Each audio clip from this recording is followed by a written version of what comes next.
राजस्थान और आप सबका स्वागत है एवोल्यूशन कोचिंग के इस प्लेटफॉर्म पर। आज हम स्टार्ट करने जा रहे हैं क्लास 10th के एनसीईआरटी सॉल्यूशंस की सीरीज, जिसमें हम वन बाय वन हर एक चैप्टर के एनसीईआरटी क्वेश्चंस का सॉल्यूशन के वीडियो अपलोड करेंगे और आपके लिए बनाएंगे।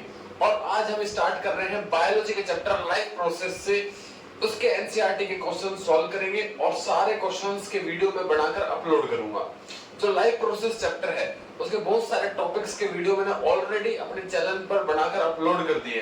अगर आपको उन टॉपिक्स में डाउट है तो आप देख सकते हो, और अगर आप चाहते हो कि और भी कोई पर्टिकुलर टॉपिक जो इस चैप्टर के अंदर आपको समझ में नहीं आया या कोई अदर चैप्टर के अंदर भी समझ में नहीं आया, तो आप कमेंट सेक्शन में उस टॉपिक का नाम लिखिए, मैं जरूर एक्सप्लेन करूंगा, उस पर वीडियो बनाऊंगा।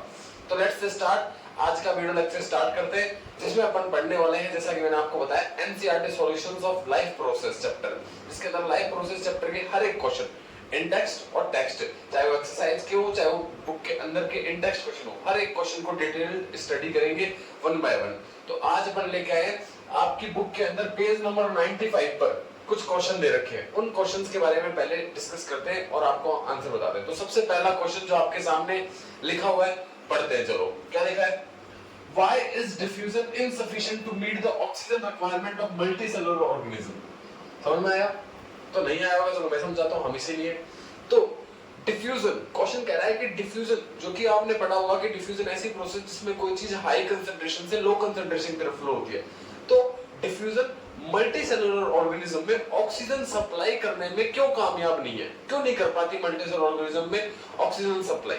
तो इसका आंसर हम सब जानते हैं, सिंपल सी बात है। अगर एक यूनिसेलुलर ऑर्गेनिज्म है तो उसके अंदर एक ही सेल है, उसका साइज छोटा है। लेकिन मल्टी सेलुलर ऑर्गेनिज्म जैसे कि ह्यूमन बीइंग, आपको पता है कि इनके अंदर बहुत सारी सेल्स पाई जाती है और हर एक सेल को ऑक्सीजन पहुंचाना बहुत इंपॉर्टेंट है और ये डिफ्यूजन से नहीं हो सकता। इसीलिए आपकी बॉडी में ब्लड ये काम करता है, ब्लड हर एक सेल तक, ईच एंड एवरी सेल तक ऑक्सीजन पहुंचाता है और उन्हें इसमें हार्ट उनकी मदद करता है, हार्ट ब्लड को पंप करता है। लेकिन डिफ्यूजन काफी स्लो प्रोसेस है, वो ऐसा नहीं कर सकती, उसको बहुत ज्यादा टाइम लगेगा और हर एक सेल तक ऑक्सीजन नहीं पहुंचा सकती। तो इसलिए डिफ्यूजन से पॉसिबल नहीं है आपकी बॉडी में ऑक्सीजन ट्रांसफर करना।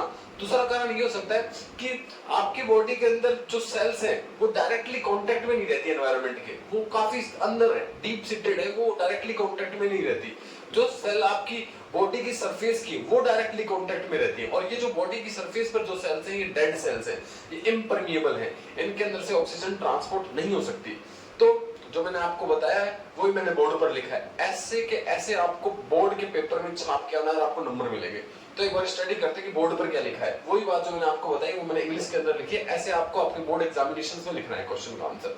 तो देखते हैं, देखो, and multicellular organism, multicellular organisms में जैसे कि human being, oxygen requirement is very high, oxygen की रिक्वायरमेंट बहुत ज्यादा होती है। अपन हैवी एक्सरसाइज करते हैं, रनिंग करते हैं, वॉकिंग करते हैं, जितनी भी एक्टिविटीज करते हैं उनकी उसको करने के लिए अपनी बॉडी में ऑक्सीजन सप्लाई बहुत जल्दी होनी चाहिए, क्विकली होनी चाहिए, इसीलिए अपने अंदर डबल सर्कुलेशन पाया जाता है। लेकिन और each and every cell of the body require oxygen, हर एक सेल को ऑक्सीजन चाहिए, बॉडी की हर एक सेल को काम करने के लिए ऑक्सीजन चाहिए।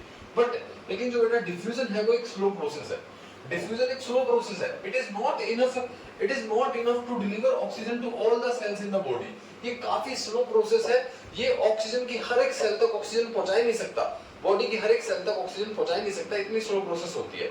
और दूसरे रीजन पे बात करें, also in multicellular organism all the cells are not in direct contact with the surrounding.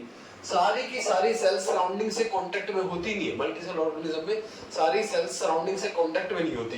कुछ ही सेल जो कि सरफेस पर पाई जाती है वो सराउंडिंग से कांटेक्ट में होती है और वो डेड होती है, इम्परमिएबल होती है, उनके अंदर से ऑक्सीजन ट्रांसपोर्ट नहीं हो सकती। तो इस क्वेश्चन का आंसर ये था, आप इसका स्क्रीनशॉट ले सकते हैं। तो चलते हैं नेक्स्ट क्वेश्चन पर। नेक्स्ट क्वेश्चन क्या कह रहा है? What criteria do we use to decide whether something is alive or not? ये क्वेश्चन है, इस क्वेश्चन को हटा ही देना चाहिए। सॉल्व कराऊं? चलो सॉल्व करवा देते हैं। बोलोगे सर ने सॉल्व नहीं कराया, तो बिल्कुल टुच्चा क्वेश्चन है, कोई क्वेश्चन नहीं, इतना आसान क्वेश्चन है, इसका आंसर आप सिंपल सी लैंग्वेज में दे सकते हो। तो देखते हैं क्या बोल रहा है क्वेश्चन। क्वेश्चन बोल रहा है कि एक ऑर्गेनिज्म, कोई भी चीज जिंदा है या वो डेड है, तो आप कैसे पता करोगे? देख के पता करेंगे, ऑफ कोर्स देखेंगे, पता करेंगे। तो क्या देखोगे बेटा? तो यही मैं आपको बताने वाला हूं।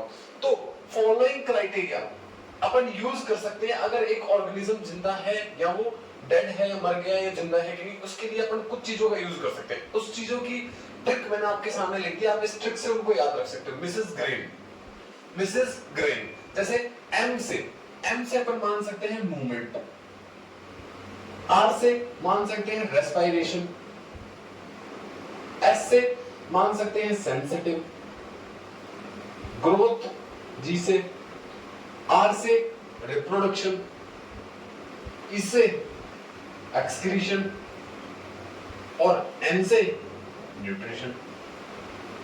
अगर कोई भी ऑर्गेनिज्म ये सारी प्रोसेस करता है अपनी लाइफ के अंदर, ये सारी प्रोसेस कर रहा है, इसका मतलब वो जिंदा है। जैसे कि मूवमेंट, अगर वो मूवमेंट शो कर रहा है of course he is alive, ठीक है। अगर वो रेस्पिरेशन करता है, ब्रीथिंग कर रहा है, उसके अंदर ऑक्सीजन फूड का ब्रेकडाउन करता है एनर्जी के लिए, रेस्पिरेशन करता है, तो वो जिंदा है।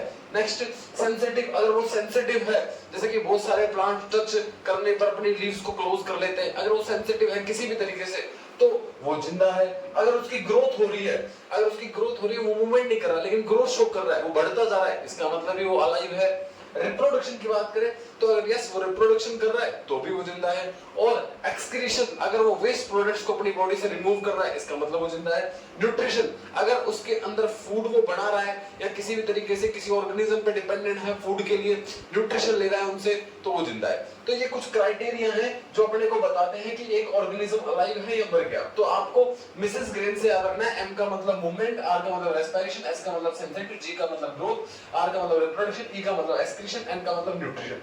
बिल्कुल आसान क्वेश्चन था। अब अपन वापस से चलते हैं अगले क्वेश्चन पे, क्वेश्चन नंबर 3 इसी पेज पर। नेक्स्ट क्वेश्चन क्या कह रहा है, what are the outside raw materials used for by an organism. Question है कि ऐसे कौन कौन से रॉ मटेरियल्स है एक ऑर्गेनिज्म को चाहिए होते हैं बाहर से, जो बाहर से वो लेता है अपना फूड बनाने के लिए, अपने न्यूट्रिशन को कंप्लीट करने के लिए। तो ये सब डिपेंड करता है अलग अलग ऑर्गेनिजम्स के हिसाब से अलग अलग होगा।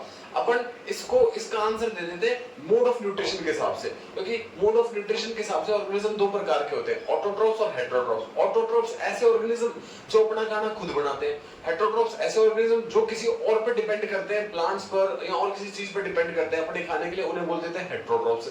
तो इसके हिसाब से जो ऑटोट्रोफ्स है बेटा, उनको अपना फूड या अपनी न्यूट्रिशन रिक्वायरमेंट कंप्लीट करने के लिए क्या क्या वो चाहिए, रॉ मटेरियल चाहिए, आपके अकॉर्डिंग बताओ। देखो अगर प्लांट्स की बात करें तो प्लांट्स को फोटोसिंथेसिस करना है, वो ऑटोट्रोफ्स होते हैं, उनको चाहिए CO2, वाटर, ऑक्सीजन चाहिए, रेस्पिरेशन भी करते हैं वो, और साथ साथ मिनरल्स चाहिए जो वो सॉइल से ले लेते हैं। तो ये सब रॉ मटेरियल्स हो गए जो प्लांट्स को चाहिए होते हैं, यानी कि ऑटोट्रोफ्स को चाहिए होते हैं। देखो तो raw materials required by organism according to their mode of nutrition are, जैसे कि ऑटोट्रोफ्स की बात करें तो उन्हें CO2 चाहिए बाहर से, वाटर चाहिए, ऑक्सीजन चाहिए, मिनरल्स चाहिए, ये सब रॉ मटेरियल्स को एनवायरनमेंट से लेते हैं और अपना फूड प्रिपेयर करते हैं। और अगर हेटेरोट्रोफ्स की बात करें तो जैसे कि ह्यूमन बीइंग्स, अपने को तो बना बनाए खाने की आदत है, तो अपने को रेडीमेड फूड बना बनाया, यानी कि किसी और ऑर्गेनिज्म से फूड लेंगे, उनका फूड खाएंगे या उनको खा लेंगे, यही तो ठीक है। जैसे कि लॉयन, टाइगर, ये हेटेरोट्रोफ्स होते हैं, ये और ऑर्गेनिजम्स को खा लेते हैं। तो रेडीमेड फूड, वाटर, ये तो हर ऑर्गेनिज्म को चाहिए, साथ साथ ऑक्सीजन, जो ऑटोट्रोफ हो चाहे हेटेरोट्रोफ हो, हर ऑर्गेनिज्म को ऑक्सीजन की रिक्वायरमेंट है, एक्सेट्रा। तो ऐसे आप इन आंसर को लिख सकते हो अपने बोर्ड एग्जाम्स में, अगर पूछा जाता है तो आप स्क्रीनशॉट ले लीजिए इसका। तो आई थिंक क्लियर हो गया होगा कि रॉ मटेरियल्स जो बाहर से एनवायरनमेंट से अपना खाना बनाने के लिए, फूड प्रिपेयर करने के लिए चाहिए होते हैं, वो अलग ऑर्गेनिजम्स के हिसाब से अलग अलग होते हैं। अगर ऑटोट्रोफ्स मैंने आपको बताया, उनको जो होता है ऑक्सीजन, वाटर, CO2 इन रॉ मटेरियल्स की रिक्वायरमेंट होती है, मिनरल्स की रिक्वायरमेंट होती है, सॉइल से ले लेते हैं। जो हेटेरोट्रोफ्स होते हैं वो रेडीमेड फूड, जैसे कि वो ऑक्सीजन हो गया, वाटर हो गया, और रेडीमेड फूड लेते हैं कहां से, एनवायरनमेंट से या किसी और ऑर्गेनिज्म से। ठीक है, तो अपन नेक्स्ट क्वेश्चन पे चलते हैं जो कि पेज नंबर 95 पर लास्ट क्वेश्चन है। तो क्वेश्चन नंबर 4, नेक्स्ट क्वेश्चन क्या कह रहा है, what process would you consider essential for maintaining life. देखो क्वेश्चन बोल रहा है कि ऐसी कौन कौन सी प्रोसेस आप समझते हो या आपके अकॉर्डिंग इंपॉर्टेंट है, जो लाइफ को मेंटेन करने के लिए जरूरी है या अपने आप को सर्वाइवल करने के लिए इंपॉर्टेंट है। तो चैप्टर का नाम ही है लाइफ प्रोसेस। आपने जो जो लाइफ प्रोसेस इस चैप्टर के अंदर पढ़ी है, यानी कि स्टार्टिंग में आपने पढ़ा होगा न्यूट्रिशन, फिर पढ़ा होगा रेस्पिरेशन, फिर पढ़ा होगा एक्सक्रीशन, फिर होगा ट्रांसपोर्टेशन। तो जो जो आपने लाइफ प्रोसेस इस चैप्टर के अंदर पढ़ी है वो चेक, तो वही इसका आंसर है। वो लिख के आ जाओ, उनकी डेफिनेशन लिख के आ जाओ, ऐसे कैसे आप छाप देना आपको नंबर मिलेंगे। तो आपके सामने एक्सप्लेन कर देता हूँ, जैसे कि न्यूट्रिशन हो गया, रेस्पिरेशन हो गया, एक्सक्रीशन हो गया, ट्रांसपोर्टेशन हो गया, ये सारे लाइफ प्रोसेस है। बिना न्यूट्रिशन के कोई जिंदा नहीं सकता, बिना रेस्पिरेशन के कोई जिंदा नहीं रह सकता, ना ही ट्रांसपोर्टेशन के। अगर आप खा पी रहे हो और वही आपकी बॉडी में ट्रांसपोर्ट नहीं हो रहा पूरी बॉडी में, तो कोई लाइफ मेंटेन कैसे होगी। और एक्सक्रीशन, अगर आपकी बॉडी में नाइट्रोजनियस वेस्ट मटेरियल है और वो हार्मफुल होते हैं, वो पॉइजनस है, आपको नुकसान पहुंचा सकते हैं, इसलिए उन्हें बॉडी के बाहर रिमूव करना इंपॉर्टेंट है। तो एक्सक्रीशन भी एक लाइफ प्रोसेस है जो लाइफ को मेंटेन रखती है।